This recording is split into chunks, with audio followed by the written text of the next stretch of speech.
What's going on, Dub Nation? You're watching Warriors Today by Chat Sports. I am your host, Tyler Smith. And on today's show, we have a new ESPN report on the future of Jonathan Kuminga and how that trickle-down effect will go to the rest of the Warriors roster. And Golden State also held their first pre-draft workouts of the 2025 NBA offseason. So we'll talk about the names that they brought in ahead of the draft that is just about 3 weeks away at this point. But first, let's hop into this Jonathan Kuminga story. As Bobby Marks of ESPN, who is their really resident capologist and kind of lays out the offseason outlooks for each NBA team, said that Golden State's offseason, quote, all depends on Jonathan Kuminga. Now, this isn't necessarily the newest news or something that we are all surprised by. We know Jonathan Kuminga is going to be the biggest domino to fall as a restricted free agent with the Warriors a little bit over the cap, but not yet a luxury paying team. Bobby Marks, the full quote, he said this: "It all depends on Kuminga. He basically controls free agency in Golden State. If they sign him to a contract and bring him back, then that's really as far as what they can do in the offseason to improve the roster. They might have one of their smaller exceptions and everything here, but then you look at the rest of the roster and it's like, okay, is it Buddy Hield? Is it Brandin Podziemski? Is it some of those other players?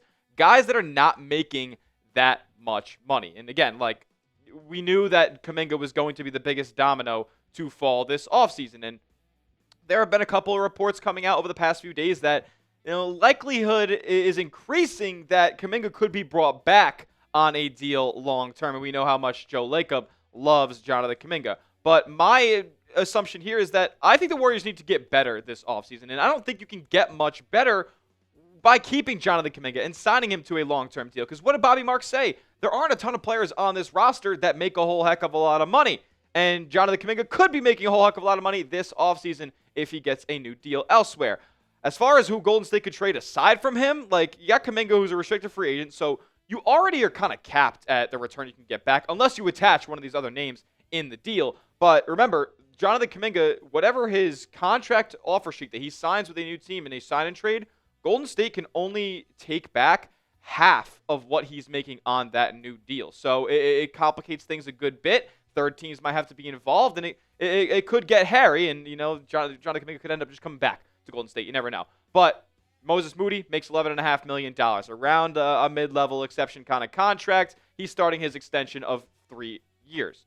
Also, Buddy Hield, $9.2 million. Like, that used to be like a really nice movable asset. Not really anymore. It doesn't do too much as far as getting a trade across the finish line, but if that is the thing that needs to happen for Golden State to get a good deal, then I'm sure that they will have no problem really trading Buddy Hield's $9.2 million. And then Brandin Podziemski is your next highest salary player at $3.7 million. So there aren't a lot of avenues for Golden State to make big trades if it does not include Jonathan Kuminga. And as far as free agency goes, like, they don't have a ton of avenues there either, because not only do they have the non-taxpayer mid-level exception at this point, if they go out and sign Jonathan Kuminga, do they still have that? Maybe they get a deal done before Kuminga agrees to a deal, but at this point, they have the non-taxpayer mid-level at $14 million. They have the biannual exception at $5.1 million. You have two trade exceptions at $8.8 and about $2.5 million. Then you have a second-round draft pick and the veteran minimum exception that you can use. So there isn't a ton of room to kind of maneuver and make this roster a whole heck of a lot better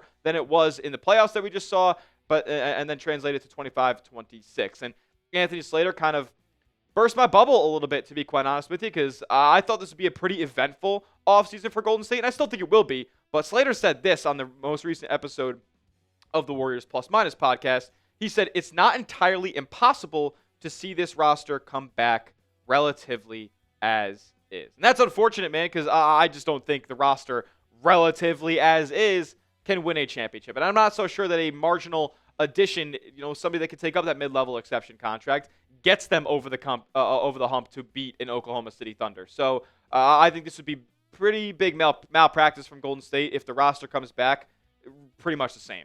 So with now we look back at Kuminga here, and with the Nets not expected to send an offer sheet out to Jonathan Kuminga at this point, with them being the only team that has more than $24 million in cap space. And keep in mind, there's only two teams that have more than like $15 million in cap space. So there aren't a lot of teams that can go out there and just sign Jonathan Kuminga outright. The Nets are really the only team pretty much that has the ability to do so. And with them not going out there and expecting to sign an offer sheet for Kuminga, like, now we start thinking about some trades and ways that Golden State can improve this roster while losing Kuminga in free agency this offseason. And there are officially three options as to what Kuminga could do, but really there's only two. Golden State could sign Kuminga to that long-term deal, and what the valuation on that deal is at this point, I have no clue. Could it be $15 million? Could it be $20 million? Could it be $25 million?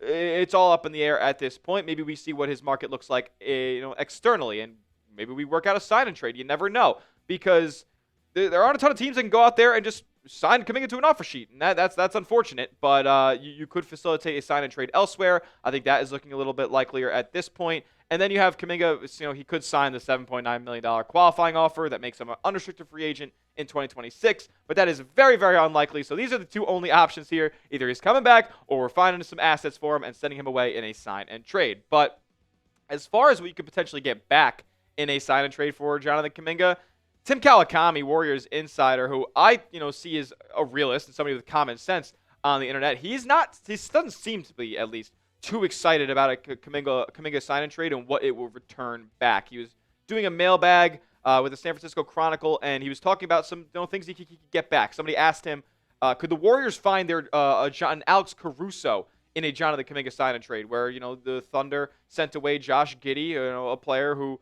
we all thought would be something. Then he kind of fizzled out, and now he's back being good again with the Bulls. But at the time, everybody thought that was just a complete steal. Like the Thunder fleeced the Bulls in that scenario, and now you see them in the NBA Finals, and Alex Caruso is a huge piece. Could Golden State find something like that this offseason? Potentially. Kawakami thinks that there are a couple different ways that this could go. The top end is Trey Murphy. Now, I don't think that's incredibly likely. I think New Orleans is more likely to build around him than trade him away, and he's probably on a pretty decent deal at this point too. But I would love a Trey Murphy.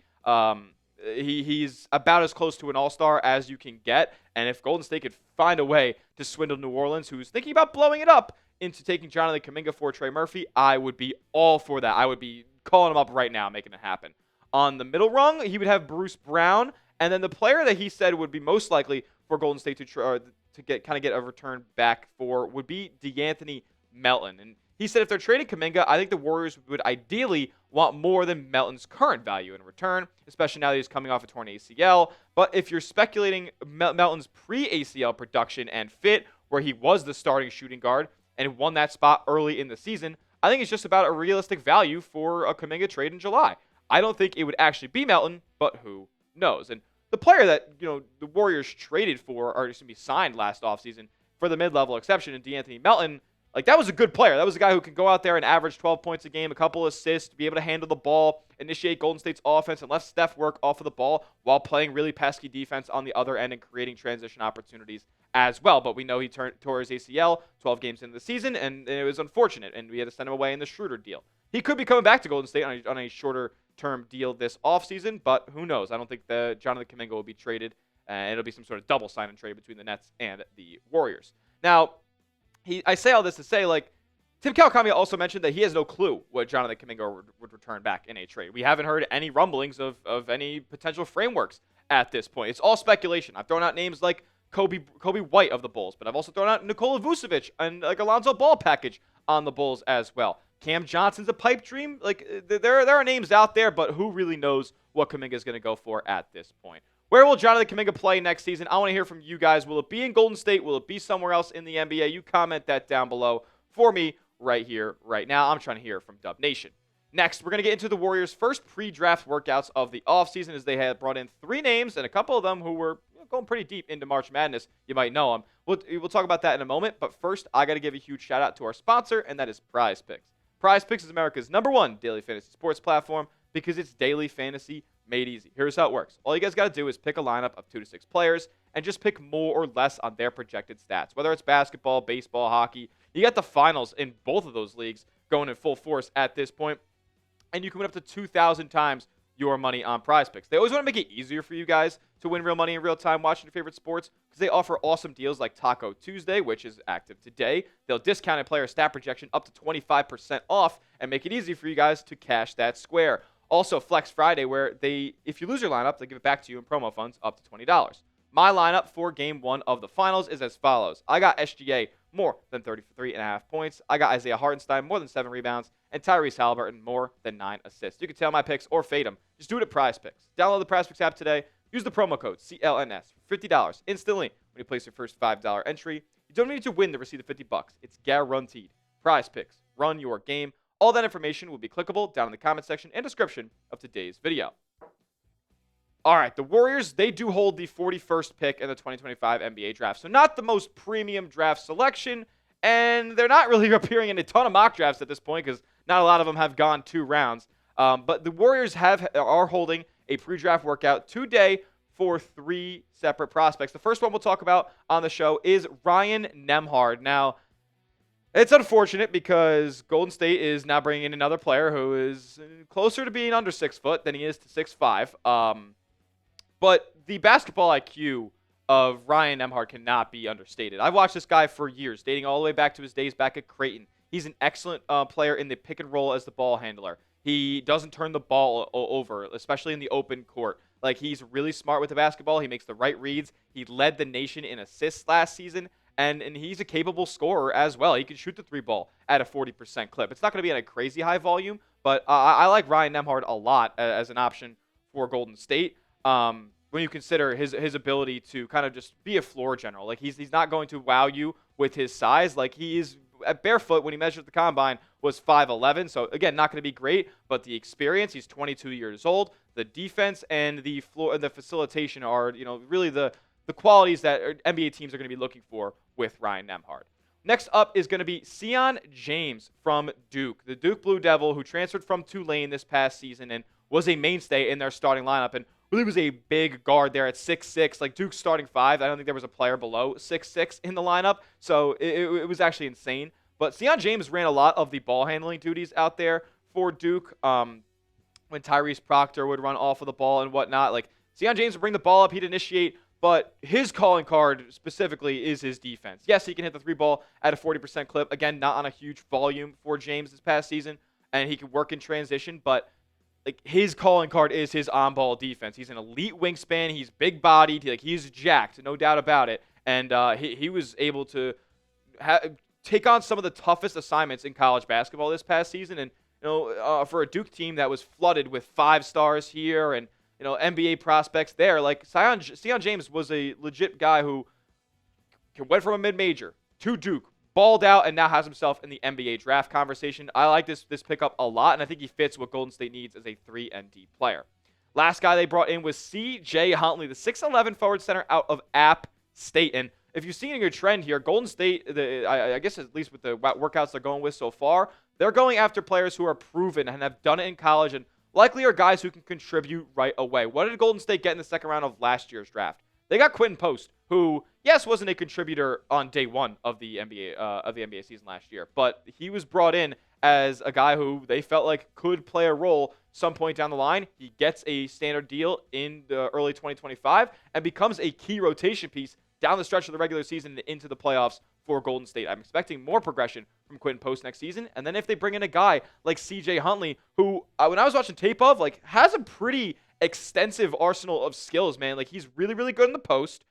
He can also take a defender off of the dribble. Not a great ball handler, not an elite athlete by any means, but can go up there and rise up for an alley-oop, can be a lob threat, and he can do a lot of good things on the basketball court. He's not going to, like, his assist numbers don't wow you, but I was watching a couple of plays where, he was rifling passes from the top of the key to a back-cutting, teammate at the basket for a layup. Like, there were some really on-the-money looks that I saw in his tape, and I think that could translate absolutely to a movement offense in Golden State. Also has gotten much, much better as a three-point shooter over the past few seasons. Got his clip up to 35.6% this past year. 6'11" player. Golden State fans, they want size. Could C.J. Huntley be the pick at 41? Only time will tell.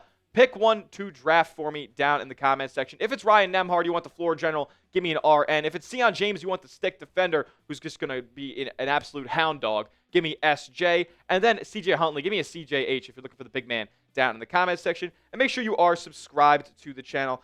I would go with Sion James personally as the guy that I'm going with, because I just think he brings you the most versatility, the most pro-ready size, like obviously the most appealing draft profile overall, like what Sion James gives you, and this is a guy who doesn't take bad shots. Like he is always in the right spot, whether it's in the dunker spot, whether it's being available on the wing for a catch and shoot 3-ball. Like he's always making the right plays for the Duke Blue Devils. When I watched him this past year, and like he was coming off of a situation in Tulane where he was the man. Like he's able to kind of step back into a role that doesn't require him to do as much offensively or carry a super high load. So I like his ability to fit in as a role player. That's what he did in Duke this past year. And his 6'6" pro-ready size and his calling card being defense, which translates much quicker to the NBA than an offensive game does. I'm all in on bringing Sion James to Golden State. Now, some other recent mock drafts did not have any of these names that Golden State brought in for a workout